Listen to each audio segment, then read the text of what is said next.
Hello every one, എല്ലാവർക്കും toss അക്കാഡമിയിലേക്ക് സ്വാഗതം. Set മാത്തമാറ്റിക്സിൻ്റെ എക്സാമിന് വേണ്ടി പ്രിപ്പയർ ചെയ്യുന്നവർക്കുള്ള ഒരു ടിപ്സുമായിട്ടാണ് ടോസ് അക്കാഡമി ഇന്ന് എത്തിയിരിക്കുന്നത്. Topics that should not be skipped.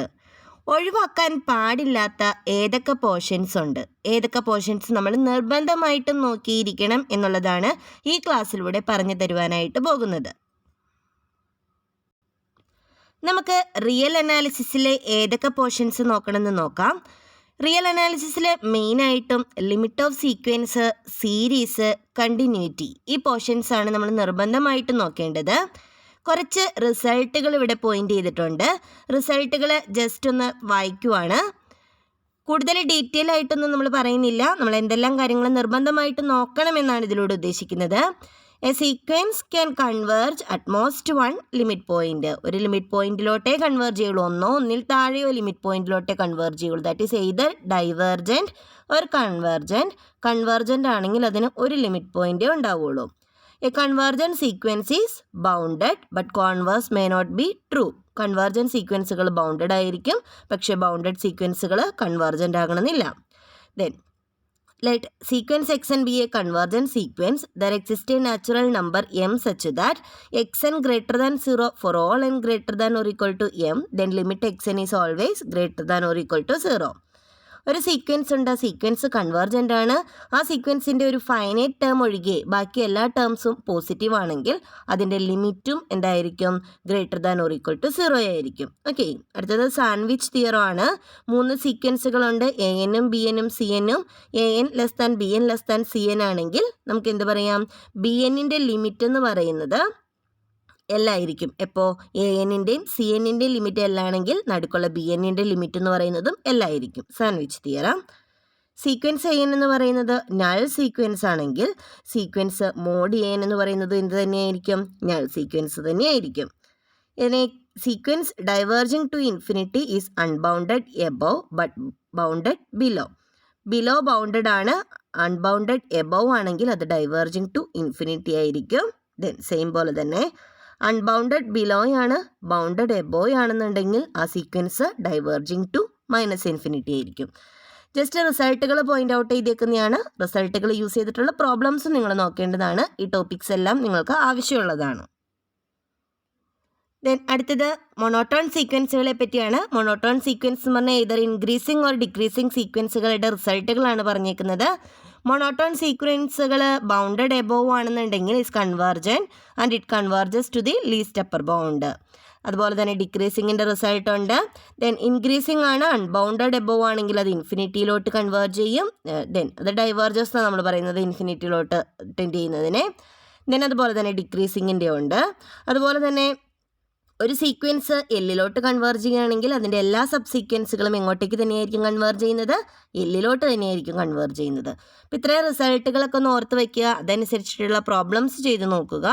മിക്കവാറും ലിമിറ്റ് ഓഫ് സീക്വൻസിൽ നിന്ന് ഷുവറായിട്ടും ക്വസ്റ്റ്യൻ ചോദിക്കാറുണ്ട്. സോ ഈ റിസൾട്ടുകൾ ഓർക്കുക, അതുപോലെ തന്നെ അതിൻ്റെ പ്രോബ്ലംസും ഓർക്കുക. ഒരു പ്രോബ്ലം ഒന്ന് പോയിന്റ് ഔട്ട് ചെയ്തിട്ടുണ്ട്. ഇതൊരു റിസൾട്ടാണ്. Limit x tends to 0 1 + x power 1/x എന്ന് പറയുന്നത് ഈ ആണ്.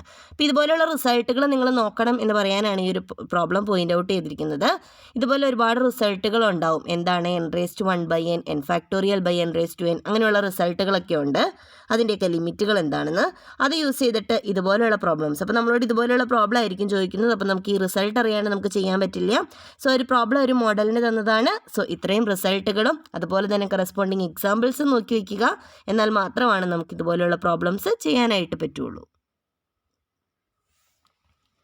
ഓക്കെ, ദെൻ സീരീസുകളെ പറ്റി പറയുമ്പോൾ നമുക്ക് കൺവേർജൻസും ഡൈവേർജൻസും ആണ് മെയിനായിട്ട് നോക്കേണ്ടത്. സീരീസ് ഡൈവേർജൻ്റ് ആകുന്നത് എപ്പോൾ? അതിനുള്ള റിസൾട്ട് കൺവേർജൻ്റ് ആണോ എന്ന് ചെക്ക് ചെയ്യുന്നത് എങ്ങനെ? നമുക്ക് കുറേയധികം ടെസ്റ്റുകളാണ് കൺവേർജൻസ് ചെക്ക് ചെയ്യാനുള്ളത്. സോ ആ ടെസ്റ്റുകളെല്ലാം പോയിന്റ് ഔട്ട് ചെയ്തിട്ടില്ല, കുറച്ച് ടെസ്റ്റുകൾ മാത്രം പറഞ്ഞിട്ടുണ്ട്. റേഷ്യോ ടെസ്റ്റ് നോക്കുക. അതുപോലെ തന്നെ ഇത് റൂട്ട് ടെസ്റ്റ് ആണ്. ഇത് റൂട്ട് ടെസ്റ്റ്, ഇത് റേഷ്യോ ടെസ്റ്റ്. അതുപോലെ റാബീസ് ടെസ്റ്റ് നോക്കുക. ദെൻ ലിബിനിറ്റ്സ് ടെസ്റ്റ് എന്ന് പറയുന്നത് ഓൾട്ടർനേറ്റിംഗ് സീരീസിനുള്ള ടെസ്റ്റാണ്. അതായത് പ്ലസ് മൈനസ് ഫോമിൽ കിടക്കുന്ന സീരീസുകൾക്കുള്ളതാണ് ലിബ്നിറ്റ്സ് ടെസ്റ്റ്. ആബേൽസ് ടെസ്റ്റ് എന്ന് പറയുന്നത് നമുക്കൊരു റിസൾട്ടാണ്. ഒരു സീക്വൻസിൻ്റെ പ്രൊഡക്റ്റിന്, സീരീസ് എന്ന് പറയുന്നത് 2 സീക്വൻസുകളുടെ പ്രൊഡക്റ്റായിട്ട് തന്നാൽ അതിൻ്റെ കൺവേർജൻസ് ചെക്ക് ചെയ്യാനുള്ളതാണ് ആബേൽസ് ടെസ്റ്റ്. ഓക്കെ, അപ്പോൾ റാബീസ് ടെസ്റ്റും ലിബ്നിറ്റ്സ് ടെസ്റ്റും ആബേൽസ് ടെസ്റ്റും. ഇനിയുണ്ട് ടെസ്റ്റുകൾ, ഇൻ്റഗ്രൽ ടെസ്റ്റൊക്കെ ഉണ്ട്. സോ അതെല്ലാം നിങ്ങൾ നോക്കുക. ടെസ്റ്റുകൾ പഠിച്ചാൽ മാത്രമാണ് നമുക്ക് എന്ത് ചെയ്യാൻ പറ്റുള്ളൂ, തന്നിരിക്കുന്ന സീരീസുകളുടെ കൺവേർജൻസും ഡൈവേർജൻസും ചെക്ക് ചെയ്യാൻ പറ്റുള്ളൂ. അപ്പോൾ ഇതുപോലെയുള്ള പ്രോബ്ലംസ് നമുക്ക് പ്രതീക്ഷിക്കാം.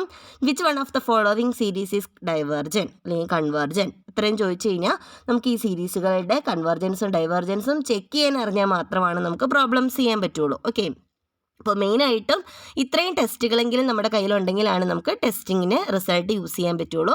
ഒരു ടെസ്റ്റ് മാത്രം ഒന്ന് എക്സ്പ്ലെയിൻ ചെയ്യാം. നമ്മുടെ കയ്യിൽ തന്നിരിക്കുന്ന ഒരു സീരീസ് ഉണ്ട്. അതിൽ നിന്ന് നമുക്ക് ഈ സീരീസിൻ്റെ UN എന്താണെന്ന് മനസ്സിലാകും. അതനുസരിച്ചിട്ട് പറഞ്ഞിരിക്കുന്ന ലിമിറ്റ് കാൽക്കുലേറ്റ് ചെയ്യുക. ഏത് ടെസ്റ്റിനും ആ പറഞ്ഞിരിക്കുന്ന ലിമിറ്റ് കാൽക്കുലേറ്റ് ചെയ്യുക. ഇവിടെ UN/UN+1 -1 എടുക്കുക, × n ചെയ്യുക, എന്നിട്ട് ലിമിറ്റ് കൊടുക്കാനാണ് പറഞ്ഞിരിക്കുന്നത്. അപ്പോൾ നമുക്കൊരു ലിമിറ്റ് കിട്ടും അല്ലേ. ആ ലിമിറ്റ് കമ്പയർ ചെയ്ത് നോക്കുക. ആ ലിമിറ്റ് L എന്ന് പറയുന്നത് > 1 ആണെങ്കിൽ സീരീസ് കൺവേർജൻ്റ് ആയിരിക്കും, <1 ആണെങ്കിൽ ഡൈവേർജൻ്റ് ആയിരിക്കും, = 1 ആണെങ്കിൽ നമുക്ക് ഈ ടെസ്റ്റ് ഫെയിൽ ആവും എന്ന് പറയാം. ഓക്കെ, അപ്പോൾ നമ്മൾ വേറെ ഏതെങ്കിലും ടെസ്റ്റ് അപ്ലൈ ചെയ്യണം. ഓക്കെ, അപ്പോൾ നമ്മൾ ആദ്യം റൂട്ട് ടെസ്റ്റ്, റേഷ്യോ ടെസ്റ്റ് ഒക്കെ ചെയ്തിട്ടായിരിക്കും നമ്മൾ റാബീസ് ടെസ്റ്റിലോട്ടൊക്കെ വരുന്നത്. ഓക്കെ, അപ്പോൾ ഇതാണ് ഇതിൻ്റെ ഒരു മെത്തേഡ് എന്ന് പറയുന്നത്. സോ എല്ലാ ടെസ്റ്റുകളും നോക്കുക, ടെസ്റ്റുകൾ അനുസരിച്ചിട്ട് ചെയ്യുന്ന പ്രോബ്ലംസും വർക്കൗട്ട് ചെയ്ത് നോക്കുക.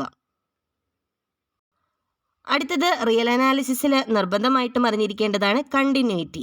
കണ്ടിന്യൂറ്റിയിൽ നിന്നുള്ള എല്ലാ റിസൾട്ടുകൾ, കറസ്പോണ്ടിങ് തിയറംസ് എല്ലാം നിങ്ങൾ നോക്കി വയ്ക്കുക. ജസ്റ്റ് എന്താണ് കണ്ടിന്യൂറ്റി വേഴ്സസ് ഡിഫറൻഷ്യബിലിറ്റി എന്നുള്ളതാണ്. എല്ലാ ഡിഫറൻഷ്യബിൾ ഫംഗ്ഷൻസും കണ്ടിന്യൂസ് ആയിരിക്കും, പക്ഷേ എല്ലാ കണ്ടിന്യൂസ് ഫംഗ്ഷൻസും എന്താവണമെന്നില്ല, ഡിഫറൻഷ്യബിൾ ആകണമെന്നില്ല. ഓക്കെ, മോഡെക്സ് അതിനൊരു എക്സാമ്പിളാണ്. മോഡെക്സ് കണ്ടിന്യൂസ് ആണ്, പക്ഷേ ഫംഗ്ഷൻ എന്തല്ല, ഡിഫറൻഷ്യബിൾ അല്ല. ഓക്കെ, ഇതാണ് നമുക്ക് ചെക്ക് ചെയ്യാനുള്ള റിസൾട്ട് എന്ന് പറയുന്നത്. ലിമിറ്റ് ഡിഫറൻഷ്യബിൾ ആണെന്നുണ്ടെങ്കിൽ f(x - f(c)/x - c) എന്ന് പറയുന്നതിൻ്റെ ലിമിറ്റ് എക്സിസ്റ്റ് ചെയ്യണം. ഓക്കെ, അപ്പോൾ ഇതാണ് കണ്ടിന്യൂറ്റി ഡിഫറൻഷ്യബിലിറ്റിയിൽ നിന്ന് നോക്കേണ്ടത്. അടുത്തത് എന്താണ് കണ്ടിന്യൂറ്റി? ഡിഫറൻഷ്യബിലിറ്റീനെ ജോമെട്രിക്കലി എക്സ്പ്ലെയിൻ ചെയ്യുന്നതാണ്. ഒരു ഫംഗ്ഷൻ്റെ ഗ്രാഫ് എങ്ങനെയാണെന്നുണ്ടെങ്കിൽ ഒരു പോയിന്റിലൂടെയുള്ള ഒരു സ്ലോപ്പ് നമ്മൾ വരച്ചു. ഈ സ്ലോപ്പ് ഓഫ് ദി ഒരു ടാൻജൻറ്റ് നമ്മൾ വരച്ചു. AB എന്ന് പറയുന്നത് ടാൻജൻ്റ് ആണ്. Then slope of the tangent ആണ് ഈ പോയിന്റിൻ്റെ ഡെറിവേറ്റീവ് എന്ന് പറയുന്നത്. ഓക്കെ, അതാണ് ഇതിൻ്റെ ഒരു ജോമെട്രിക്കൽ ഇൻ്റർപ്രിറ്റേഷൻ എന്ന് പറയുന്നത്. ദെൻ ഇതുപോലെയുള്ള പ്രോബ്ലംസ് നമ്മളോട് ചോദിക്കാം. തരുന്ന ഫംഗ്ഷൻ എന്ന് പറയുന്നത് ഇതുപോലെ ഫ്ലവർ ബ്രാക്കറ്റിലുള്ള ഒരു ഫംഗ്ഷൻ തരും. അതിൻ്റെ കണ്ടിന്യൂറ്റി, ഡിഫറൻഷ്യബിലിറ്റി എല്ലാം നമ്മൾ ചെക്ക് ചെയ്യണം. അതിനൊരു ലിമിറ്റ് തന്നിട്ടുണ്ടാവും. സോ ഇങ്ങനെയുള്ള പ്രോബ്ലംസ് ആയിരിക്കും മിക്കവാറും നമ്മളോട് കണ്ടിന്യൂറ്റി ഡിഫറൻഷ്യബിലിറ്റിയിൽ നിന്ന് ചോദിക്കുക.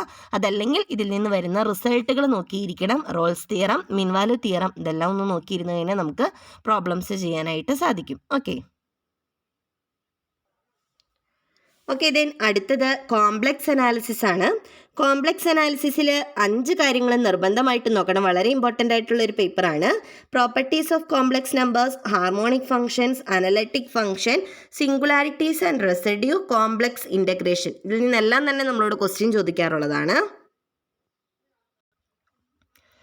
ഇതിനകത്ത് എന്താണ് ഇമാജിനറി നമ്പർ? ജസ്റ്റ് ബേസിക് കാര്യമാണ് പറഞ്ഞിരിക്കുന്നത്. x² + 1 = 0 എന്ന് പറയുന്ന ഇക്വേഷൻ്റെ സൊല്യൂഷനെയാണ് നമ്മൾ എന്ത് പറയുന്നത്, ഇമാജിനറി നമ്പർ I എന്ന് പറയുന്നത്. Polar form of a complex number important ആണ്. z = a + ib ആണെന്നുണ്ടെങ്കിൽ അതിൻ്റെ പോളാർ ഫോം എന്ന് പറയുന്നത് z = r × cos θ + i sin θ ആയിരിക്കും. r എന്ന് പറയുന്നത് √a² + b², ദെൻ അതുപോലെ തന്നെ cos θ എന്ന് പറയുന്നത് tan ഇൻവേഴ്സ് b/a ആയിരിക്കും. ഓരോ ക്വാഡ്രൻ്റ് അനുസരിച്ചിട്ട് തീറ്റ കാണുന്ന മെത്തേഡ് വ്യത്യാസമുണ്ട്. അപ്പോൾ അത് നിങ്ങൾ ഓർത്തിരിക്കണം. nth root of unity x⁻n - 1 = 0 എന്ന് പറയുന്നതിൻ്റെ സൊല്യൂഷൻസിനെയാണ് നമ്മൾ nth റൂട്ട് ഓഫ് യൂണിറ്റി എന്ന് പറയുന്നത്. n സൊല്യൂഷൻസ് ഉണ്ടാവും. അതനുസരിച്ചിട്ട് ആ nth റൂട്ട് ഓഫ് യൂണിറ്റിയുമായി ബന്ധപ്പെട്ട് കുറേയധികം റിസൾട്ടുകളുണ്ട്. ആ റിസൾട്ടുകൾ ഡയറക്റ്റായിട്ട് നമ്മളോട് ചോദ്യം ചോദിക്കാറുണ്ട്.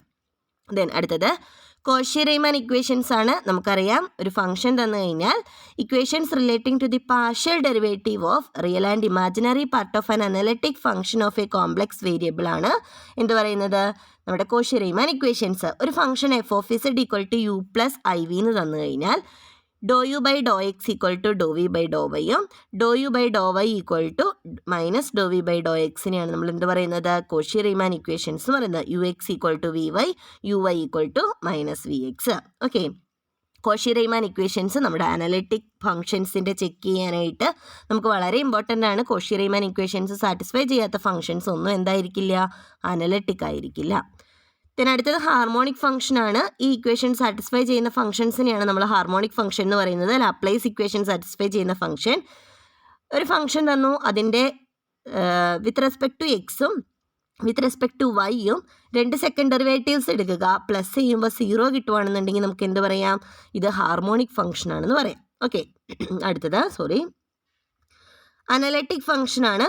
ഒരു ഫംഗ്ഷന് ടൈലർ സീരീസ് എക്സ്പാൻഷൻ ഉണ്ടെങ്കിൽ അതിന് അനലറ്റിക് ആണെന്ന് പറയാം. അപ്പം നമ്മൾ മെയിനായിട്ട് എന്ത് നോക്കിയാൽ മതി, CR ഇക്വേഷൻസ് സാറ്റിസ്ഫൈ ചെയ്യുന്നില്ല എന്നുണ്ടെങ്കിൽ എന്തായിരിക്കില്ല, അനലറ്റിക് ആയിരിക്കില്ല. ഓക്കെ, അത് മാത്രം ഒന്ന് മെയിനായിട്ട് അറിഞ്ഞിരിക്കണം. പോളിനോമിയൽ ഫംഗ്ഷൻസ് എല്ലാം അനലറ്റിക് ആണ്. കുറച്ച് പ്രോബ്ലംസ് ചെയ്ത് നോക്കിക്കഴിഞ്ഞാൽ നമുക്ക് വേഗം തന്നെ അനലറ്റിക് കണ്ടുപിടിക്കാനായിട്ട് പറ്റും. ദെൻ അടുത്തത് റേഡിയസ് ഓഫ് കൺവെർജൻ ആണ്. ഇങ്ങനെ ഒരു സീരീസ് തന്നു, പവർ സീരീസ് ആണിത്. പവർ സീരീസിൻ്റെ റേഡിയസ് ഓഫ് കൺവെർജൻസ് എന്ന് പറഞ്ഞു കഴിഞ്ഞാൽ ഈ സീരീസ് കൺവെർജൻ്റ് ആകാനായിട്ട് ഒരു ബൗണ്ട് ഉണ്ടാവും, R. mod x less than R ആവുമ്പോൾ കൺവെർജൻ്റ് ആവും, ഗ്രേറ്റർ ദാൻ R ഡൈവേർജൻ്റ് ആവും എന്നൊക്കെ പറയും. സോ ഈ R ആണ് നമുക്ക് കണ്ടുപിടിക്കേണ്ടത്. R കണ്ടുപിടിക്കാനുള്ള ഫോർമുല ഇതാണ്. R എന്ന് പറയുന്നത് 1/limit mod n raised to 1/n ആയിരിക്കും. ഈ n എടുക്കുക, 1/n എടുക്കുക, ലിമിറ്റ് എടുക്കുക, ദെൻ റെസിപ്രോക്കൽ എടുക്കുമ്പോൾ നമുക്ക് എന്ത് കിട്ടും, റേഡിയസ് ഓഫ് കൺവെർജൻസ് കിട്ടും. ഒരു ഷുവർ ക്വസ്റ്റ്യൻ ആണ് റേഡിയസ് ഓഫ് കൺവെർജൻസ്. പ്രോബ്ലംസ് ചെയ്ത് നോക്കണം. അടുത്തത് കുറച്ച് സിംഗുലാരിറ്റീസിനെ പരിചയപ്പെടുത്തുവാണ്. നമുക്ക് ഒരു സീരീസിനെ ഇതുപോലെ എഴുതാമെന്ന് വിചാരിച്ചോ, an z - z0 raised to n, അതായത് പോസിറ്റീവ് ടേംസ് ആണിത്, raised to 1, 2, 3 ഒക്കെ. ഇതൊക്കെ റെസിപ്രോക്കൽസ് ആണ്. ഇതിൻ്റെയൊക്കെ നെഗറ്റീവ് പവേഴ്സ് ആണ്. z - z0, z - z0 whole square, ഇതൊക്കെ താഴെ കിടക്കുന്നത് അല്ലേ. ഇങ്ങനെ നെഗറ്റീവ് പവേഴ്സ് ഫൈനൈറ്റ് എണ്ണം ആണെന്നുണ്ടെങ്കിൽ നമുക്ക് ഈ z0നെ പോളാണെന്ന് പറയാം. ഈ നെഗറ്റീവ് പവേഴ്സ് ഇൻഫിനിറ്റ് എണ്ണം ഉണ്ടെന്നുണ്ടെങ്കിൽ നമുക്കതിനെ എസെൻഷ്യൽ സിംഗുലാരിറ്റി എന്ന് പറയാം. ഓക്കെ, ഇതാകെ ഒരെണ്ണേ ഉള്ളൂ എന്നുണ്ടെങ്കിൽ നമുക്ക് എന്ത് പറയാം, റിമൂവബിൾ സിംഗുലാരിറ്റി എന്ന് പറയാം. ഓക്കെ ആണല്ലോ. അപ്പോൾ ജസ്റ്റ് അത്രയും കാര്യങ്ങളൊന്ന് ഓർത്തിരുന്നാൽ മതി. ദെൻ റിമൂവബിൾ സിംഗുലാരിറ്റിയിൽ ഇതിൻ്റെ നെഗറ്റീവ് പവേഴ്സ് ഒന്നും ഉണ്ടാവാൻ പാടില്ല എന്നുള്ളതാണ് റൂള്. ഓക്കെ, ഇപ്പോൾ ഇത് ഫൈനൈറ്റ് എണ്ണമാണെങ്കിൽ പോള്, ഒരെണ്ണം പോലും ഇല്ല എന്നുണ്ടെങ്കിൽ റിമൂവബിള്, ഇൻഫിനിറ്റ് എണ്ണം ഉണ്ടെന്നുണ്ടെങ്കിൽ എസെൻഷ്യൽ, നെഗറ്റീവ് പവേഴ്സ് കേട്ടോ. ഇത് ചെക്ക് ചെയ്യുന്ന ഫോർമുലകളും കാര്യങ്ങളും എല്ലാം നിങ്ങൾ നോക്കിയിരിക്കണം, പ്രോബ്ലംസ് ചെയ്ത് നോക്കണം, ചോദിക്കാറുണ്ട് ക്വസ്റ്റ്യൻ. ഓക്കെ, ദെൻ അടുത്ത ഇമ്പോർട്ടൻ്റ് ആയിട്ടുള്ള ഒരു കാര്യമാണ് റെസിഡ്യൂ. എങ്ങനെയാണ് നമുക്കൊരു ഫംഗ്ഷൻ്റെ residue at a simple pole calculate ചെയ്യുന്നതെന്നാണ്. റെസിഡ്യൂ എന്ന് പറയുന്നത് limit z tends to z0, z - z0 into f(z) എന്നുള്ളതാണ് ഫോർമുല. ഈ ഫോർമുല മാത്രമല്ലാണ്ട് റെസിഡ്യൂ കണ്ടുപിടിക്കാനായിട്ട് നമുക്ക് വേറെയും ഫോർമുലകളുണ്ട്. സോ റെസിഡ്യൂ കണ്ടുപിടിക്കാനുള്ള ഫോർമുലകൾ നോട്ട് ചെയ്ത് വെക്കണം. കറസ്പോണ്ടിങ് ഒരു പ്രോബ്ലമെങ്കിലും നിങ്ങൾ ചെയ്ത് നോക്കണം. അതുപോലെ തന്നെ 3 ഇൻ്റഗ്രേഷൻ റിസൾട്ടുകളാണ് തന്നിരിക്കുന്നത്. കോഷീസ് ഇൻ്റഗ്രൽ ഫോർമുല അനുസരിച്ചിട്ട് എങ്ങനെ f(z0) കണ്ടുപിടിക്കാം, അതുപോലെ തന്നെ fn(z0), ദെൻ എപ്പോഴാണ് integral over c f(z) dz 0 ആവുന്നത്. ഒരു അനലറ്റിക് ഫംഗ്ഷൻ്റെ integration throughout a closed curve എന്ന് പറയുന്നത് 0 ആയിരിക്കും. അതുപോലെ തന്നെ f(z/z - z0 raised to n+1 മോഡലിലാണ് ഒരു ഫംഗ്ഷൻ തന്നിട്ട് ഇൻ്റഗ്രേഷൻ കണ്ടുപിടിക്കാൻ പറയുന്നതെന്നുണ്ടെങ്കിൽ നമുക്ക് fn(z0) into 2πi/n formula apply ചെയ്യാം. ദെൻ f(z/z0) ആണ് തരുന്നതെന്നുണ്ടെങ്കിൽ f(z0) ഇൻറ്റു 2πi അപ്ലൈ ചെയ്യാം. ഓക്കെ, അപ്പോൾ ഇൻ്റഗ്രേഷൻ കണ്ടുപിടിക്കാനായിട്ട് നമുക്ക് ഈ 3 റിസൾട്ടുകൾ നോക്കാം. ജസ്റ്റ് 2 ക്വസ്റ്റ്യൻസ് ഒന്ന് പോയിന്റ് ഔട്ട് ചെയ്തേക്കുന്നതാണ്. ഇതിനകത്ത് ഏതാണ് അനലറ്റിക് എന്നാണ്. ഫസ്റ്റ് തന്നെ നമുക്ക് CR ഇക്വേഷൻസ് സാറ്റിസ്ഫൈ ചെയ്യുന്നുണ്ടോ എന്ന് നോക്കാം. ദെൻ അതുപോലെ തന്നെ ഇതിനകത്ത് പോളാണോ എസെൻഷ്യൽ സിംഗുലാരിറ്റി ആണോ എന്നൊക്കെയാണ് ചോദിച്ചിരിക്കുന്നത്. അപ്പോൾ e⁻1/z² കൂടുതൽ പഠിച്ചാലാണ് നമുക്ക് മനസ്സിലാവുള്ളൂ. അപ്പോൾ ഇത്തരത്തിലുള്ള പ്രോബ്ലംസ് ഒക്കെ നമ്മളോട് ക്വസ്റ്റ്യൻ ചോദിക്കാം. ഓക്കെ, ദെൻ അടുത്തത് ലീനിയർ ഓൾജിബ്രയാണ്. വളരെ ഇമ്പോർട്ടൻ്റ് ആയിട്ടുള്ള ഒരു പേപ്പറാണ് ലീനിയർ ഓൾജിബ്ര. ലീനിയർ ഓൾജിബ്രയിൽ ശരിക്കും പറഞ്ഞാൽ സിലബസിലെ എല്ലാ കാര്യങ്ങളും നോക്കേണ്ടതാണ്. ജസ്റ്റ് ഒരു 3 പോയിന്റ് ഔട്ട് ചെയ്തിട്ടുണ്ട് ഞാൻ. Matrices, determinants, solutions of system of equations. Vector space വന്നു കഴിഞ്ഞാൽ ഇൻഡിപെൻഡൻറ്റും ബേസിസും ഡയമെൻഷനും ഷുവറായിട്ട് നോക്കണം. ലീനിയർ ട്രാൻസ്ഫോർമേഷൻ ആണെങ്കിൽ അതിൻ്റെ കേണലും നള്ളിറ്റിയും ഷുവറായിട്ട് നോക്കണം. ഓക്കെ, ജസ്റ്റ് ഒന്ന് പറഞ്ഞിരിക്കുന്നതാണ്. 2 ടൈപ്പ് ഓഫ് മെട്രിക്സസ് ആണ്. നിങ്ങൾ എല്ലാ ടൈപ്സും നോക്കണം. ഐഡംപൊട്ടൻറ്റ് മെട്രിക്സ്, നിൽപൊട്ടൻറ്റ് മെട്രിക്സ്. ഈ 2 ടൈപ്പിൽ a² = a ആവുന്നതിന് ഐഡംപൊട്ടൻറ്റ് എന്ന് പറയാം. ഏതെങ്കിലും ഒരു പവർ എയുടെ 0 ആണെന്നുണ്ടെങ്കിൽ നമുക്കതിനെ നിൽപൊട്ടൻറ്റ് എന്ന് പറയാം. ഓക്കെ, ആ m എന്ന് പറയുന്നതിന് നമ്മൾ ഇൻഡെക്സ് എന്ന് പറയും. ദെൻ ട്രാൻസ്പോസ് ഓഫ് എ മെട്രിക്സിൻ്റെ കുറച്ച് പ്രോപ്പർട്ടീസ് ആണ്. A transpose the whole transpose A തന്നെയായിരിക്കും. ഈ പ്ലസ് ചെയ്തിട്ട് ട്രാൻസ്പോസ് എടുക്കുന്നതും സ്പ്ലിറ്റ് ട്രാൻസ്പോസ് ചെയ്തിട്ട് പ്ലസ് എടുക്കുന്നതും തമ്മിൽ സെയിം ആയിരിക്കും. എ ബി ട്രാൻസ്പോസ് എന്ന് പറയുന്നത് ബി ട്രാൻസ്പോസ് എ ട്രാൻസ്പോസ് ആയിരിക്കും. ഒരു സ്കെയിലാർ കൊണ്ട് മൾട്ടിപ്ലൈ ചെയ്തിട്ട് ട്രാൻസ്പോസ് എടുക്കുന്നതും ട്രാൻസ്പോസിനെ സ്കെയിലാർ കൊണ്ട് മൾട്ടിപ്ലൈ ചെയ്യുന്നതും തമ്മിൽ വ്യത്യാസമൊന്നുമില്ല. Then last result rank of a matrix കണ്ടുപിടിക്കാൻ നോക്കുക. റാങ്ക് ഓഫ് എ മെട്രിക്സ് ഒന്നില്ലെങ്കിൽ നമുക്ക് ഡിറ്റർമിനൻറ്റിൻ്റെ മെത്തേഡിൽ നോക്കാം, അതല്ലെങ്കിൽ നമുക്ക് ഏത് മെത്തേഡിൽ നോക്കാം, സിംപ്ലിഫിക്കേഷൻ റോ റിഡക്ഷൻ ഫോമിൽ നോക്കാം. റോ റിഡ്യൂസ് ചെയ്തിട്ട് എത്ര നോൺ സീറോ റോസ് ഉണ്ടോ അത്രയും ആയിരിക്കും റാങ്ക്. ദെൻ ഡിറ്റർമിനൻറ്റിൻ്റെ പ്രോസസ്സിലാണെങ്കിൽ നമ്മൾ ഡിറ്റർമിനൻസ് ഓരോ ഫുൾ മെട്രിക്സിൻ്റെ സബ് മെട്രിക്സസിൻ്റെ ഒക്കെ ഡിറ്റർമിനൻസ് നോക്കുമ്പോൾ ഏതാണോ നമുക്ക് ലാർജസ്റ്റ് സ്ക്വയർ മെട്രിക്സിൻ്റെ ഡിറ്റർമിനൻറ്റ് നോൺ സീറോ ആയിട്ട് കിട്ടുന്നത് അതായിരിക്കും റാങ്ക് എന്ന് പറയുന്നത്. ഓക്കെ, പ്രോബ്ലം ചെയ്ത് നോക്കുക. റാങ്കൊക്കെ നമ്മളോട് ചോദിച്ചു കഴിഞ്ഞാൽ നമുക്ക് വളരെ വേഗത്തിൽ ആൻസർ ചെയ്യാൻ പറ്റും. അടുത്തത് റാങ്ക് ഓഫ് എ മെട്രിക്സിൻ്റെ പ്രോപ്പർട്ടീസ് ആണ്. Rank of A zero matrix എന്ന് പറയുന്നത് എപ്പോഴും സീറോ ആയിരിക്കും. റാങ്ക് ഓഫ് എ എന്ന് പറയുന്നത് അങ്ങനെ നമുക്കൊരു ബൗണ്ട് പറയാം, സീറോയിനേക്കാൾ വലുതായിരിക്കും, മിനിമം ഓഫ് MNനേക്കാൾ ചെറുതായിരിക്കും. അതുപോലെ റാങ്ക് ഓഫ് എ എന്ന് പറയുന്നത് ഈക്വൽ ടു N ആയിരിക്കും. എ നോൺ സിംഗുലർ ആണെങ്കിൽ ലെസ് ദാൻ N ആയിരിക്കും. എ സിംഗുലർ ആണ്. സിംഗുലർ എന്ന് പറഞ്ഞു കഴിഞ്ഞാൽ ഡിറ്റർമിനൻ്റ് എ സീറോ ആണെങ്കിൽ സിംഗുലർ. റാങ്ക് ഓഫ് എയും റാങ്ക് ഓഫ് എ ട്രാൻസ്പോസും ഈക്വൽ ആയിരിക്കും. എ ബി പ്രോഡക്റ്റിൻ്റെ റാങ്ക് എന്ന് പറയുന്നത് less than or equal to rank of A rank of B. Minimum of rank of A rank of B ആയിരിക്കും. System of ഇക്വേഷൻസിൻ്റെ solutions കാണാനാണ് നമ്മുടെ കയ്യിൽ രണ്ട് മെട്രിക്സ് ഉണ്ടാവും. എ കോഎഫിഷ്യൻ മെട്രിക്സ്, ബി എന്ന് പറയുന്നത് റൈറ്റ് സൈഡിലുള്ള matrix. Rank of A B augmented മെട്രിക്സും റാങ്ക് ഓഫ് എയും കാൽക്കുലേറ്റ് ചെയ്യുക. ഈ മൂന്ന് കമ്പാരിസൺസ് കഴിയുമ്പോൾ നമുക്ക് സൊല്യൂഷൻസ് കിട്ടും. റാങ്ക് ഓഫ് എയും റാങ്ക് ഓഫ് എ ബിയും ഈക്വൽ ആണ്. ആ നമ്പർ എന്ന് പറയുന്നത് നമ്പർ ഓഫ് വേരിയബിൾസിനോട് ഈക്വൽ ആണെന്നുണ്ടെങ്കിൽ യൂണിക് സൊല്യൂഷൻ, ആ ഈക്വൽ ആയിട്ടുള്ള number less than number of variables ആണെങ്കിൽ ഇൻഫിനിറ്റ് സൊല്യൂഷൻ, ആ രണ്ട് റാങ്കുകളും ഈക്വൽ അല്ല എന്നുണ്ടെങ്കിൽ സിസ്റ്റം ഹാസ് നോ സൊല്യൂഷൻ. ഒരു സൊല്യൂഷൻ ഉണ്ടെങ്കിൽ സിസ്റ്റത്തിനെ കൺസിസ്റ്റൻ്റ് എന്ന് പറയും, സൊല്യൂഷൻ ഇല്ലെങ്കിൽ സിസ്റ്റത്തിനെ ഇൻകൺസിസ്റ്റൻ്റ് എന്ന് പറയും. ഓക്കെ, ദെൻ അടുത്തത് നമ്മുടെ വെക്ടർ സ്പേസുമായി ബന്ധപ്പെട്ട കുറച്ച് കാര്യങ്ങളാണ്. ഇൻഡിപെൻഡൻസ് എന്താണെന്നാണ്. ഇൻഡിപെൻഡൻസിൻ്റെ വളരെ ഡെഫിനേഷൻ നോക്കിയിരുന്നത് കൊണ്ട് മാത്രം കാര്യമില്ല, നമ്മൾ പ്രോബ്ലംസ് ചെയ്ത് നോക്കണം. പ്രീവിയസ് ക്വസ്റ്റ്യൻ പേപ്പേഴ്സിൽ നമുക്ക് പ്രോബ്ലംസ് ഉള്ളതാണ്.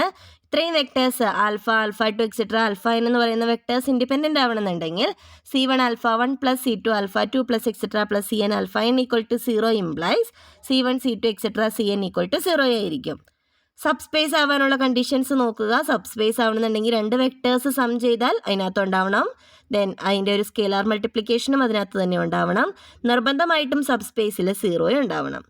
തിയറംസ് ഓൺ സബ് സ്പേസസ് ആണ്. ജസ്റ്റ് 2-3 തിയറംസ് നോട്ട് ചെയ്തിട്ടുണ്ടെന്നേ ഉള്ളൂ. രണ്ട് സബ് സ്പേസുകളുടെ ഇൻ്റർസെക്ഷൻ ഒരു സബ് സ്പേസ് ആയിരിക്കും. യൂണിയൻ എന്ന് പറയുന്നത് സബ് സ്പേസ് ആകണമെന്നില്ല. ഓക്കെ, അപ്പം അത്രയും കാര്യങ്ങളൊന്ന് നോക്കിയിരിക്കുക. ബേസിസും ഡയമെൻഷനുമാണ്. കുറച്ച് സെറ്റ് ഓഫ് വെക്ടേഴ്സിനെ നമുക്ക് ബേസിസ് എന്ന് പറയണമെന്നുണ്ടെങ്കിൽ ആ വെക്ടേഴ്സും കൊണ്ട് നമുക്ക് എന്ത് ചെയ്യണം, ആ ഫുൾ വെക്ടർ സ്പേസിനെ ജനറേറ്റ് ചെയ്യാൻ പറ്റണം. അതുപോലെ ആ വെക്ടേഴ്സ് ലീനിയർലി ഇൻഡിപെൻഡൻ്റ് ആവുകയും ചെയ്യണം. ഒരു ബേസിസിൽ എത്ര വെക്ടേഴ്സ് ഉണ്ടോ അതിൻ്റെ എണ്ണത്തിനെയാണ് നമ്മൾ എന്ത് പറയുന്നത്, ഡയമെൻഷൻ എന്ന് പറയുന്നത്. ജസ്റ്റ് ഡെഫിനേഷൻസും റിസൾട്ടുകളും ആണ് ഇവിടെ നോട്ട് ചെയ്തേക്കുന്നത്. ഇത് മാത്രം നോക്കിയത് കൊണ്ടായില്ല, ഇതിൻ്റെ കറസ്പോണ്ടിങ് പ്രീവിയസ് പ്രോബ്ലംസ് നിങ്ങൾ സ്വന്തമായിട്ട് വർക്കൗട്ട് ചെയ്ത് നോക്കണം. ഓക്കെ, ദെൻ അടുത്തത് ലീനിയർ മാപ്പിംഗ് ആണ്. ലീനിയർ മാപ്പിങ്ങിൻ്റെ കണ്ടീഷൻ ഇതാണ്. രണ്ട് വെക്ടേഴ്സ് സം ചെയ്തിട്ട് transmission T of alpha plus beta എന്ന് പറയുന്നത് T of alpha plus T of beta ആവണം. അതുപോലെ ടി ഓഫ് സി ആൽഫ എന്ന് പറയുന്നത് സി ഇൻറ്റു ടി ആൽഫ ആവണം. ഇതാണ് വളരെ ബേസിക് ആയിട്ടുള്ള കണ്ടീഷൻ. നമുക്കതിനെ ഒരുമിച്ച് എങ്ങനെ ചെയ്യാം, എ ആൽഫ പ്ലസ് ബി ബീറ്റയുടെ ടി എന്ന് പറയുന്നത് A into T alpha plus B into T beta. ഈ കണ്ടീഷനാണ് നമുക്ക് ലീനിയാരിറ്റി ചെക്ക് ചെയ്യാനായിട്ട് നമ്മൾ യൂസ് ചെയ്യുന്ന കണ്ടീഷൻസ്. ലീനിയർ ട്രാൻസ്ഫോർമേഷൻ ആണോ എന്നും ചോദിച്ചിട്ട് നമ്മളോട് ക്വസ്റ്റ്യൻസ് ചോദിക്കാറുണ്ട്. Eigenvalue of a matrix ഉണ്ട്, eigenvalue of a linear transformation ഉണ്ട്. രണ്ടും നമ്മൾ സെയിം മെത്തേഡിലാണ് ചെയ്യുന്നത്. A X equal to lambda X ഫോമിൽ വരുന്ന എക്സുകളെയാണ് നമ്മൾ എന്ത് പറയുന്നത്, ഐഗൻ വെക്ടേഴ്സ് എന്ന് പറയുന്നത്. ഈ ലാംഡകളെയാണ് നമ്മുടെ ഐഗൻ വാല്യൂ എന്ന് പറയുന്നത്. Okay, for x non zero ആയിരിക്കണം. നോൺ സീറോ എക്സുകൾക്ക് ഇങ്ങനെ സാറ്റിസ്ഫൈ ചെയ്യുന്ന എക്സുകൾ ഐഗൻ വെക്ടേഴ്സ്, അങ്ങനെ സാറ്റിസ്ഫൈ ചെയ്യുന്ന ലാംഡകളെ നമ്മൾ ഐഗൻ വാല്യൂസ് എന്ന് പറയും. ഓക്കെ, അതെങ്ങനെയാണ് ചെക്ക് ചെയ്യുന്നത് എന്നുള്ളത്, determinant of A minus lambda I equal to 0 എന്ന് സബ്സ്റ്റിറ്റ്യൂട്ട് ചെയ്തിട്ടാണ് നമ്മൾ എന്ത് ചെയ്യുന്നത്, ലാംഡകൾ കണ്ടുപിടിക്കുന്നത്. അങ്ങനെയായിരിക്കും നമുക്ക് ഐഗൻ വാല്യൂസ് കിട്ടുന്നത്. ഓക്കെ, അപ്പം അതൊന്ന് മെത്തേഡ് അറിഞ്ഞിരിക്കുക, പ്രോബ്ലംസ് ചെയ്ത് നോക്കുക. ഓക്കെ, ദെൻ അടുത്തത് കേണൽ എന്താണ്, അതുപോലെ തന്നെ ഇമേജ് എന്താണെന്നാണ്. നമുക്ക് നമ്മുടെ ഐഡൻറ്റിറ്റി വിയിൽ നിന്ന് ഡബ്ല്യുയിലോട്ടാണ് ടി പറയുന്നതെന്നുണ്ടെങ്കിൽ ഡബ്ല്യുവിലെ ഐഡൻറ്റിറ്റിയിലോട്ട് മാപ്പ് ചെയ്യുന്ന വിയിലെ വെക്ടേഴ്സിൻ്റെ കളക്ഷനെയാണ് നമ്മൾ കേണൽ എന്ന് പറയുന്നത്.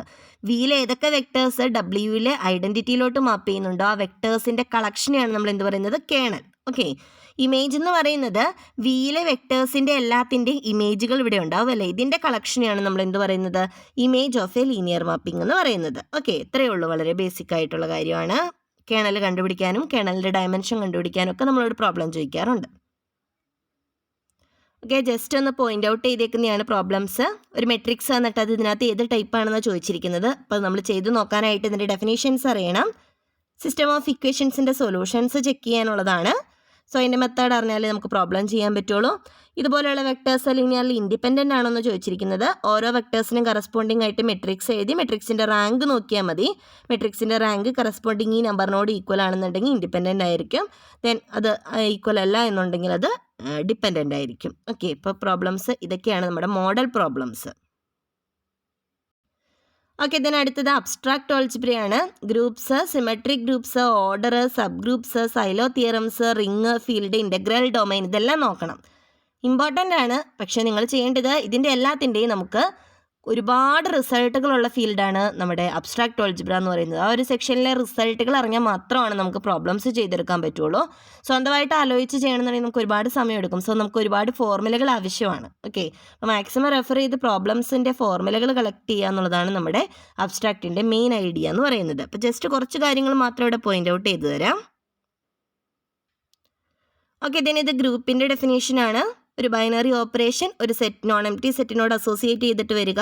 അത് ഈ പറയുന്ന പ്രോപ്പർട്ടീസ് എല്ലാം സാറ്റിസ്ഫൈ ചെയ്യുവാണെങ്കിൽ അതിനെ നമുക്ക് ഗ്രൂപ്പ് എന്ന് പറയാം. അസോസിയേറ്റീവ് ആവണം, ക്ലോസ്ഡ് അണ്ടർ ദി കോമ്പോസിഷൻ ആവണം, ഒരു ഐഡൻറ്റിറ്റി എക്സിസ്റ്റ് ചെയ്യണം, അതുപോലെ തന്നെ ഒരു ഇൻവേഴ്സ് എക്സിസ്റ്റ് ചെയ്യണം. ഇത്രയും കാര്യങ്ങൾ ഉണ്ടാവണം. കമ്മ്യൂട്ടേറ്റീവ് ആണെന്നുണ്ടെങ്കിൽ എന്ത് ചെയ്യണം, ഇതിൻ്റെ ഉള്ളിലുള്ള എലമെൻറ്റ്സ് അങ്ങോട്ടും ഇങ്ങോട്ടും കമ്മ്യൂട്ട് ചെയ്യണം. A star B equal to B star A ആണെങ്കിൽ ഗ്രൂപ്പ് എന്തായിരിക്കും, കമ്മ്യൂട്ടേറ്റീവ് ആയിക്കോളും. then എന്താണ് സിമെട്രിക് ഗ്രൂപ്പാണ്. സിമെട്രിക് ഗ്രൂപ്പിൽ നിന്ന് ഓൾട്ടർനേറ്റീവ് ഗ്രൂപ്പ്, സിമെട്രിക് ഗ്രൂപ്പിൻ്റെ ഓൾട്ടർനേറ്റിംഗ് ഗ്രൂപ്പിൻ്റെയും കാർഡിനാലിറ്റീസ് ഇതെല്ലാം നമ്മൾ നോക്കേണ്ടതാണ്. സിമെട്രിക് ഗ്രൂപ്പിൻ്റെ കുറച്ച് സെറ്റുകളുടെയെങ്കിലും പെർമ്യൂട്ടേഷൻസ് ഒന്നില്ലെങ്കിൽ S3 S4 എങ്കിലും നിങ്ങളൊന്ന് നോക്കി വെച്ച് കഴിഞ്ഞാൽ നമുക്ക് അതിൽ നിന്ന് വരുന്ന പ്രോബ്ലംസ് ചെയ്യാനായിട്ട് പറ്റും. ഓക്കെ, ഓരോ പെർമ്യൂട്ടേഷൻസ് ഉണ്ടാവും S3 S4ൽ. സോ അതെല്ലാം നോക്കി വയ്ക്കുക. എങ്ങനെയായിരിക്കും ഓൾട്ടർനേറ്റീവ് ഗ്രൂപ്പ് വരിക എന്നുള്ളതൊന്ന് നോക്കുക. അതിൻ്റെയൊക്കെ കാർഡിനാലിറ്റീസ് എങ്ങനെ വരിക എന്നൊന്ന് നോക്കുക. അടുത്തത് കുറച്ച് സബ് ഗ്രൂപ്പാണ്. എച്ച് എന്ന് പറയുന്നത് ജിയുടെ ഒരു നോൺ എംപ്റ്റി സബ്സെറ്റാണ്. എച്ച് സ്റ്റാർ എന്ന് പറയുന്നതും എന്ത് തന്നെയായിരിക്കണം, ഗ്രൂപ്പ് തന്നെയായിരിക്കണം. അങ്ങനെയാണെന്നുണ്ടെങ്കിൽ നമുക്ക് എച്ചിനെ നമുക്ക് സബ് ഗ്രൂപ്പ് എന്ന് പറയാം ജിയുടെ. ഓക്കെ, then അതുപോലെ തന്നെ ഓർഡറിൻ്റെ കുറച്ച് റിസൾട്ടുകളാണ്.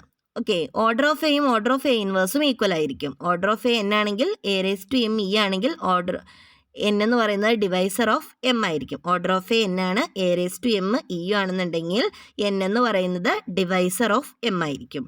ഓർഡർ ഓഫ് എ n ആണെങ്കിൽ order of a⁻p n if and only if p is prime to n. Okay, കുറച്ച് റിസൾട്ടുകളാണ്, ഓർത്തിരിക്കുക.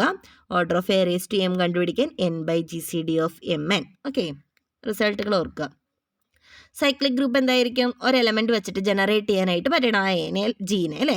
ജി എന്ന് പറയുന്നത് ഒരു ഗ്രൂപ്പാണെങ്കിൽ ജിയിൽ ഏതെങ്കിലും ഒരു എലമെൻറ്റും കൊണ്ട് ജിയിലെ എല്ലാ എലമെൻറ്റ്സിനെയും ജനറേറ്റ് ചെയ്യാൻ പറ്റിക്കഴിഞ്ഞാൽ നമുക്ക് എന്ത് പറയാം, ജീനെ സൈക്ലിക് ഗ്രൂപ്പ് എന്ന് പറയാം. ഓക്കെ, ഇതൊക്കെ ചുമ്മാ ഡെഫിനേഷൻസ് അല്ല നമുക്ക് ആവശ്യം. സൈക്ലിക്, അബീലിയൻ ഇതെല്ലാം വെച്ചിട്ട് നമുക്ക് റിസൾട്ടുകളുണ്ട്. ഈ ഓർഡർ വെച്ചിട്ട് റിസൾട്ടുകളുണ്ട്, order of element, order of groups വെച്ചിട്ട് റിസൾട്ടുകളുണ്ട്. അതിൽ റിസൾട്ടുകളെല്ലാം നിങ്ങൾ നോക്കിയിരിക്കണം. അടുത്തത് കുറച്ച് തിയറംസിൻ്റെ ഇതാണ്, നിങ്ങൾ നോക്കിയാൽ മതി. നമ്മുടെ ഡിവൈസർ ഓഫ് സീറോയും ഒക്കെ വെച്ചിട്ടുള്ള കുറച്ച് റിസൾട്ടുകളാണ് തന്നിരിക്കുന്നത്. റിങ്ങുമായി ബന്ധപ്പെട്ട കുറച്ച് റിസൾട്ടുകളാണ്. Multiplicative identity in a ring, then I is unique ആയിരിക്കും. അതുപോലെ തന്നെ ക്യാൻസലേഷൻ ലോ ഹോൾഡ് ചെയ്യും. Zn എന്ന് പറയുന്നത് നമ്മുടെ അഡിറ്റീവ് സബ് ഗ്രൂപ്പിനെ പറ്റി നോക്കുക. Zn അത് അതിൻ്റെ എലമെൻറ്റുകളുടെ പ്രത്യേകതയാണ്. Zn എന്ന് പറയുന്നത് an element m is A unit എന്ന് പറയുന്നുണ്ടെങ്കിൽ GCD ഓഫ് mn എന്ന് പറയുന്നത് 1 ആയിരിക്കും. ഈ Zn-നുമായി ബന്ധപ്പെട്ട ഒരുപാട് റിസൾട്ടുകൾ ഉണ്ടാവും. ഈ റിസൾട്ടുകളെല്ലാം നോക്കിയിരുന്നു കഴിഞ്ഞാൽ നമുക്ക് Zn-ൻ്റെ പ്രോബ്ലംസ്, Zn വളരെ ഇമ്പോർട്ടൻ്റ് ആയിട്ടുള്ളൊരു ഗ്രൂപ്പാണ്, നമുക്കൊരു ഫൈനൈറ്റ് ഗ്രൂപ്പാണ്. അപ്പോൾ Zn-നെ പറ്റി നമുക്ക് കൂടുതൽ അറിഞ്ഞിരുന്നാൽ നമുക്ക് അതിൻ്റെ പ്രോബ്ലംസ് ചെയ്യാനായിട്ട് സാധിക്കും. 3 സൈലോ തിയറംസ് ആണ്. Silo first theorem, silo second theorem, silo third theorem എന്നുള്ളതാണ്. നമ്മൾ സൈലോ തേർഡ് തിയറമാണ് നമ്മൾ കൂടുതലും അപ്ലൈ ചെയ്യാറ്. അപ്പോൾ സൈലോ തേർഡ് തിയറത്തിൽ എങ്ങനെ സൈലോ പി സബ് ഗ്രൂപ്പ് കണ്ടുപിടിക്കാം എന്നുള്ളതാണ്. ഓക്കെ, അപ്പോൾ സൈലോ പി സബ് ഗ്രൂപ്പ് കണ്ടുപിടിക്കാനുള്ള മെത്തേഡ് എങ്ങനെയാണെന്നുള്ളത് നിങ്ങൾ നോക്കിയിരിക്കണം. എത്ര സൈലോ പി സബ് ഗ്രൂപ്പ്സ് ഉണ്ട് എന്നുള്ളത്, സൈലോ 7 സബ് ഗ്രൂപ്പുകളുടെ എണ്ണം എത്ര, അങ്ങനെയുള്ള പ്രോബ്ലംസ് നമ്മളോട് ചോദിക്കാറുണ്ട്. സോ അത്തരം പ്രോബ്ലംസ് ഒന്ന് വർക്കൗട്ട് ചെയ്ത് നോക്കിയിട്ടുണ്ടാവണം. ഓക്കെ, ഇതിന് അടുത്തത് റിങ്ങിൻ്റെ ഡെഫിനേഷനാണ്. ആർ പ്ലസ് ഒരു ഡോട്ടും ഉണ്ടാവും. ആർ പ്ലസ് ഗ്രൂപ്പ് ആയിരിക്കണം, ആർ ഡോട്ട് സെമി ഗ്രൂപ്പ് ആയിരിക്കണം. പിന്നെ നമ്മുടെ ഡിസ്ട്രിബ്യൂട്ടീവ് ലോസ് സാറ്റിസ്ഫൈ ചെയ്യണം. അങ്ങനെയാണെങ്കിൽ നമുക്ക് റിംഗ് എന്ന് പറയാം. കുറച്ച് എക്സാമ്പിൾസ് നോട്ട് ചെയ്തിരിക്കുന്നതാണ്. റിങ്ങുകളിൽ കമ്മ്യൂട്ടേറ്റീവ് സ്ക്യൂ ഫീൽഡിനെ നമുക്ക് എന്താണെന്ന് പറയാം? ഫീൽഡാണെന്ന് പറയാം. അപ്പോൾ എന്താണ് ഫീൽഡ് എന്ന് അറിഞ്ഞിരിക്കണം. Okay, then integral domain, divisors of zero, ഇതെല്ലാം അറിഞ്ഞിരിക്കണം. With unity to be an integral domain if it is commutative and contains no divisor of zero. Divisor of zero എന്ന് പറഞ്ഞു കഴിഞ്ഞാൽ A dot B equal to zero ആയിരിക്കണം. പക്ഷേ എയും ബിയും zero ആവാൻ പാടില്ല. അത്രയും എനെയും ബിനെയാണ് നമ്മൾ ഡിവൈസേഴ്സ് ഓഫ് സീറോ എന്ന് പറയുന്നത്. ഓക്കെ, അതില്ലാത്ത റിങ്ങുകളെയാണ്, കമ്മ്യൂട്ടേറ്റീവ് റിങ്ങുകളെയാണ് നമ്മൾ ഇൻ്റഗ്രൽ ഡൊമൈൻ എന്ന് പറയുന്നത്. ഇൻ്റഗ്രൽ ഡൊമൈനും ഫീൽഡും തമ്മിലൊരു കണക്ഷൻ ഉണ്ട്. എപ്പോഴും ഈക്വൽ ആകുമോ അങ്ങനെയുള്ള കാര്യങ്ങളെല്ലാം നിങ്ങളൊന്ന് നോക്കിയിരിക്കുക. എപ്പോഴൊക്കെ ആയിരിക്കും അത് ഈക്വൽ ആകുന്നത്? ഈക്വൽ മീൻസ് എല്ലാ ഇൻ്റഗ്രൽ ഡൊമൈനും ഫീൽഡ് ആയിരിക്കുമോ, ഫീൽഡ് എല്ലാം ഇൻ്റഗ്രൽ ഡൊമൈൻസ് ആയിരിക്കുമോ, അങ്ങനെയുള്ള കാര്യങ്ങൾ കേട്ടോ. അതാണ് ഈക്വൽ എന്ന് ഞാൻ ഉദ്ദേശിച്ചത് കേട്ടോ. അതൊക്കെ ഒന്ന് ചെക്ക് ചെയ്തിരിക്കുക. ദെൻ ഫീൽഡുകളുടെ കുറച്ച് പ്രോപ്പർട്ടീസ് ആണ് ഇവിടെ മെൻഷൻ ചെയ്തിരിക്കുന്നത്. A field is an integral domain but converse not necessarily true. ഇപ്പോൾ പറഞ്ഞ കാര്യമാണല്ലേ ഇത്. Okay, then set of all non zero elements of a field forms a commutative group under multiplication. Okay, ഫീൽഡിലെ non zero elements എടുത്താൽ മൾട്ടിപ്ലിക്കേഷനിൽ commutative ആയിരിക്കും. Finite integral domains field ആയിരിക്കും, converse ശരിയല്ല. ഓക്കെ, ദെൻ അതുപോലെ തന്നെ no divisor of zero is a field. A finite division ring, അതാണ് നമ്മുടെ സ്ക്യൂ ഫീൽഡ്, അതൊരു ഫീൽഡ് ആയിരിക്കും. പ്രോബ്ലംസ് ജസ്റ്റ് ഒന്ന് നോട്ട് ചെയ്തേക്കുന്നതാണ്. ഇത് ഗ്രൂപ്പ് അബിലീനാണോ അങ്ങനെയുള്ള കാര്യങ്ങളൊക്കെ ഒന്ന് ചെക്ക് ചെയ്യാനുള്ള പ്രോബ്ലം ആണ്. ഇത് ഓർഡർ വെച്ചിട്ടുള്ള പ്രോബ്ലം ആണ്. ജസ്റ്റ് 2 പ്രോബ്ലം ഒന്ന് നോട്ട് ചെയ്തേ ഉള്ളൂ. നിങ്ങൾ ഇത്തരത്തിൽ ഈ പറഞ്ഞ കാര്യങ്ങളൊക്കെ വെച്ചിട്ടുള്ള പ്രോബ്ലംസ് നമ്മൾ നോക്കിയിരിക്കുക, റിസൾട്ടുകൾ നോക്കിയിരിക്കുക. ഓക്കെ ഓക്കെ, നമ്മൾ വളരെ കുറച്ച് സമയം കൊണ്ട് ഒരു 4 പേപ്പറുകളാണ് നമ്മൾ എക്സ്പ്ലെയിൻ ചെയ്തത്. റിയൽ, കോംപ്ലക്സ്, ലീനിയർ, അതുപോലെ തന്നെ അബ്സ്ട്രാക്റ്റ് ഓൾജിബ്ര. ഇത്രയും കാര്യങ്ങളിൽ കൂടുതലായിട്ടൊന്നും പറഞ്ഞിട്ടില്ല. നിങ്ങൾ എന്തെല്ലാം കാര്യങ്ങൾ വളരെ നിർബന്ധമായിട്ടും നോക്കണമെന്നേ പറഞ്ഞുള്ളൂ. ഇതനുസരിച്ചിട്ടുള്ള കാര്യങ്ങളും ഇതിനോടനുബന്ധിച്ചുള്ള കൂടുതൽ റിസൾട്ടുകളും കൂടുതൽ പ്രോബ്ലംസും പ്രീവിയസ് ക്വസ്റ്റ്യൻ പേപ്പേഴ്സിൽ നിന്ന് തന്നെ നിങ്ങൾക്ക് കിട്ടും പ്രോബ്ലംസ്. സോ അത്തരം പ്രോബ്ലംസ് ഒന്ന് വർക്കൗട്ട് ചെയ്ത് നോക്കുക. ഓക്കെ, സോ നന്നായി പഠിക്കുക. Best of luck. Thank you.